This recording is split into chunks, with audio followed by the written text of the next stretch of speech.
The Los Angeles Rams defensive end Jared Verse has looked very, very impressive on tape this season. And today we're going to look at his tape from yesterday's game against the Minnesota Vikings because I think there's a real chance that Jared Verse might end up becoming one of the best defensive linemen in the NFL. This guy's tape is so impressive, and the Vikings were a true test for this guy to really show up. And he absolutely showed up. The guy made multiple plays last night.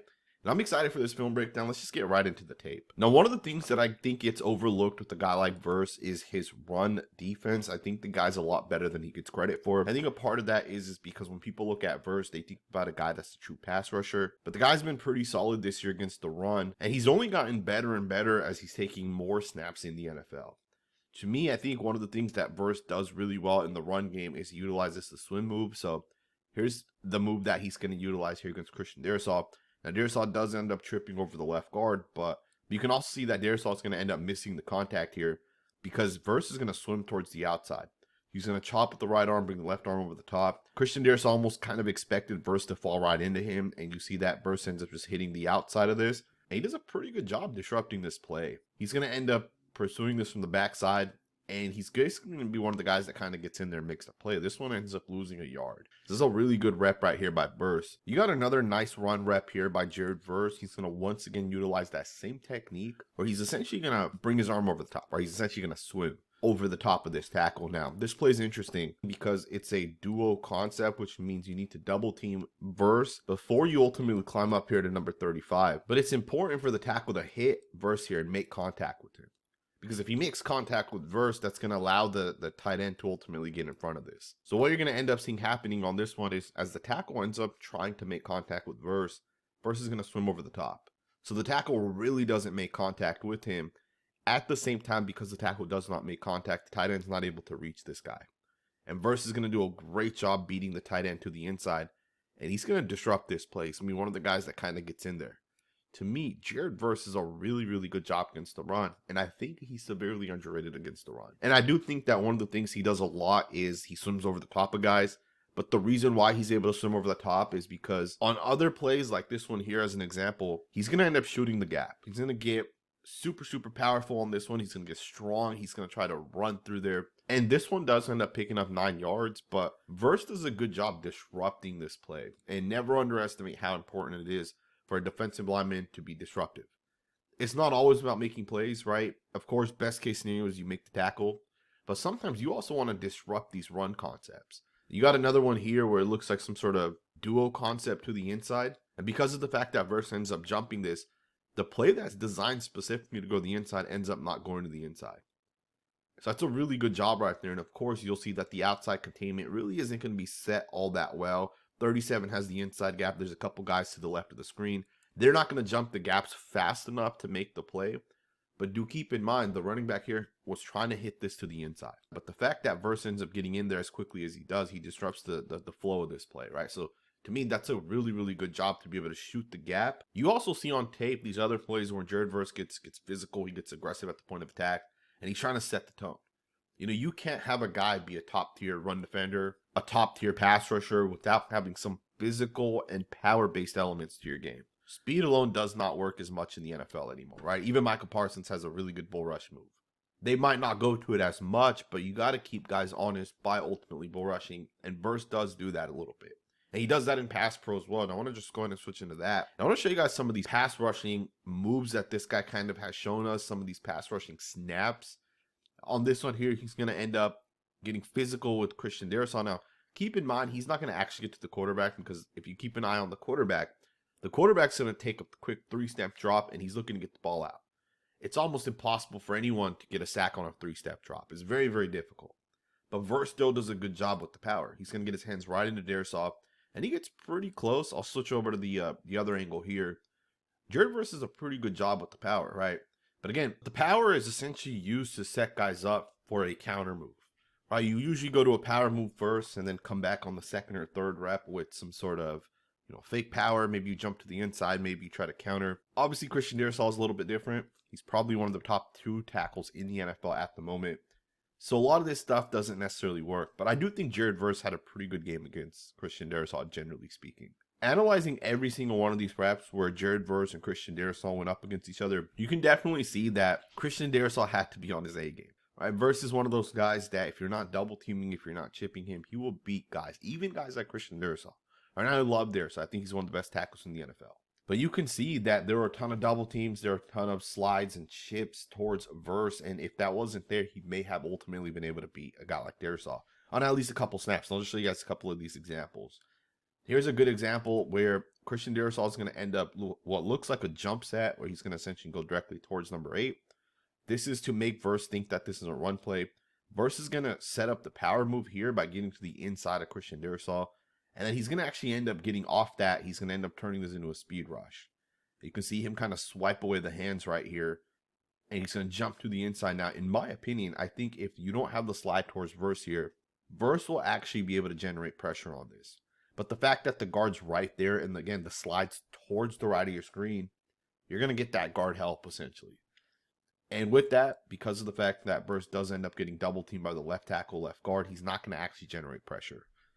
But the guy does know how to pass rush, and I think that's pretty clear on tape. And even last night, he had some winning snaps that I want to show you guys. Now, some of these did come against some of the other guys, right? It wasn't necessarily Darisaw that he had some of these winning snaps against. On this one here, he's going to have a double team. The tight end ultimately releases, and then he takes the other tight end, and he takes him right back into the quarterback. I mean, this is a phenomenal rep. This is powerful as hell. All right, it's explosive, it's quick, it's powerful, and the technique of it is perfect as well. Again, when I talk about pass rushers, one of the things you have to do is you have to have a bull rush. You have to be able to physically beat people. You have to be aggressive. And this is a phenomenal rep because he's going to get double teamed initially by the two tight ends. One of the two releases, and he has leverage on this other tight end. The hands are perfectly landed to the inside. He's lower than this tight end. And you can see him just bull rush this guy back into the quarterback. That is such a great move right there by Verse. And with that, he's able to get to the quarterback. Now, I want to go ahead and show you guys a sequence of a couple of plays that happened pretty much back to back. I think this is part of what makes Jared Verse a very, very good football player. You know, one of the things that pass rushers in the NFL talk about is having a pass rush plan. And what that essentially means is, you know, you can't just come out here and try to spin and swim and, you know, double hand swipe on every play. You have to set guys up. And an example of that is when he was going up against Christian Darisaw on the first play of the game, he bull rushed him. And then on the second play of the game, he tried to utilize some sort of speed move. And then he moved over to the other side against Brian O'Neill, who's a pretty good tackle as well. And this was the first snap he went up against Brian O'Neill, right? Or at least the first pass rushing snap. And notice how he's going to bull rush Brian O'Neill. He's going to get right into this guy, and he's going to start driving this guy back. Now, of course, he gets double teamed by the right guard. The right guard puts him down. That doesn't really matter, right? Those things are not important at all. But the important part is the fact that he's setting up Brian O'Neill. He's setting him up because he's going to essentially go to his power move. He's going to get right into Brian O'Neill. And think about this. If you're this right tackle and this rookie gets right into you and picks you up and takes you back 4, 5, 6 yards. Think about this. Brian O'Neill gets lifted up here. What's going to happen the next time that this guy comes towards you? Well, the next time this guy lines up across from you, you might think he's going to hit you with another bull rush move.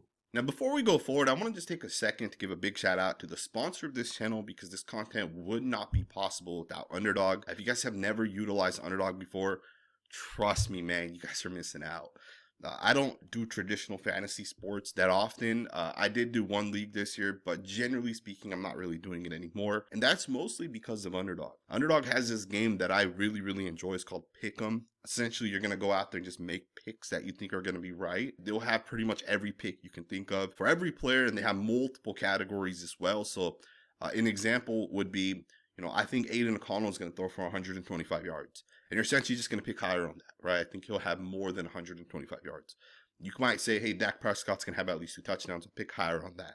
You might say Caleb Williams is going to have a rushing touchdown. And some of those stats also give you multipliers, right? So usually for quarterbacks rushing it in, right? That's something most quarterbacks aren't doing every single week. You'll get like a 4x multiplier on that. So depending on the multiplier, depending on how many picks, you know, you can turn $5 into $400, $1,000, right? Whatever it ends up being. Obviously, it depends on the multiplier, but you know, Underdog to me is one of those places that I pretty much do every single week at this point.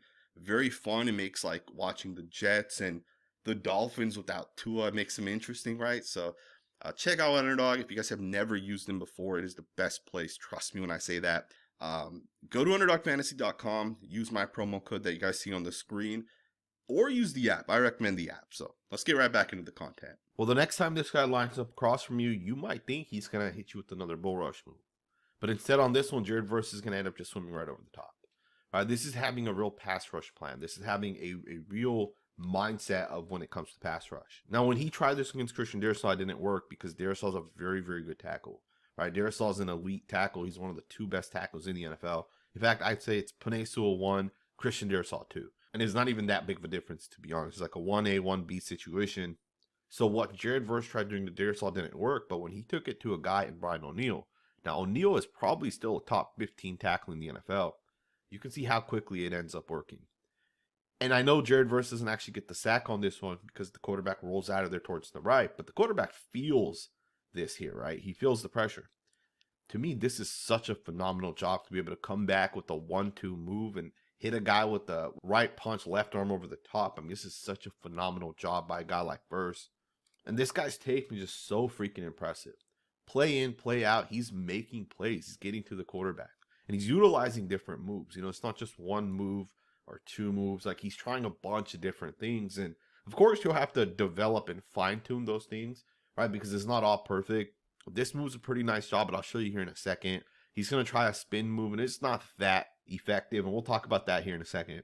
But on this one here, he does a great job with the power. The power is a great counter to the swim move, right? The swim move and power goes hand to hand. Because when you utilize power, what ends up happening is the guy starts leaning forward a little bit. So in this one here, this guy's going to start leaning forward. Now, Darrisaw obviously came out of the game in the second half last night. But on this one here, Verse is going to get right into the tackle. He's going to drive him back. He's going to pressure the quarterback. And he ends up hitting the quarterback on 3rd and 5, forcing an incomplete pass. And then a little bit later on, he's going to end up being able to beat this tackle once again. It's going to just be a power-based move, but you'll also see he does use some pass rush technique within this.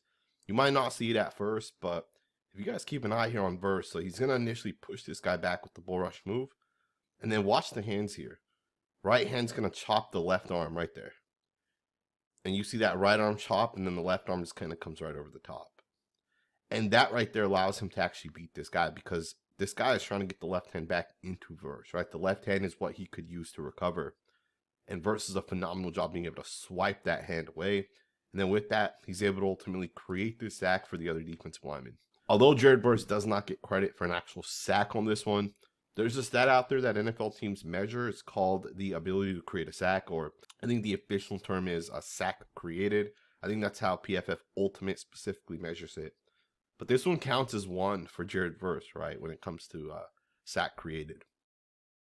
Overall, I think Jared Verse is a very, very solid football player. And I think the Los Angeles Rams got themselves a guy that's going to be really good in the NFL. This guy's going to be one of those pass rushers that is an absolute elite pass rusher because of the fact that he has so many different moves. In his rookie year, he's already beating guys like Brian O'Neill. He's already generating pressure. He's being able to swipe and spin and double hand swipe. He's able to do a lot of the different things that you want to see in a young football player. Right? He's doing a lot of the things you want to be able to see from a guy that has upside, but he can still fine-tune that upside. And this is a good example of that, and we're going to wrap it up with this video here.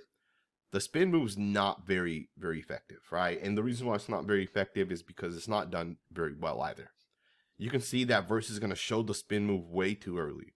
Essentially, the way you want to spin is you want to actually get into the tackle before you start the spin, and Verse is going to spin before he gets into the tackle. Now, this is not a big deal. These are little things that he'll have to develop and just fine-tune within his technique, and I'm positive he's going to end up getting there. But I love this Los Angeles Rams defense, man. There's so much upside with Byron Young, with Jared Verse. I think Kobe Turner is one of the best young defensive tackles in the NFL. They have a couple other guys that have shown some upside. I hope you guys enjoyed this video. If you did, consider subscribing. We're definitely going to be doing some more Rams content on this channel. Thumbs up, subscribe, and I will see you guys next time with another video.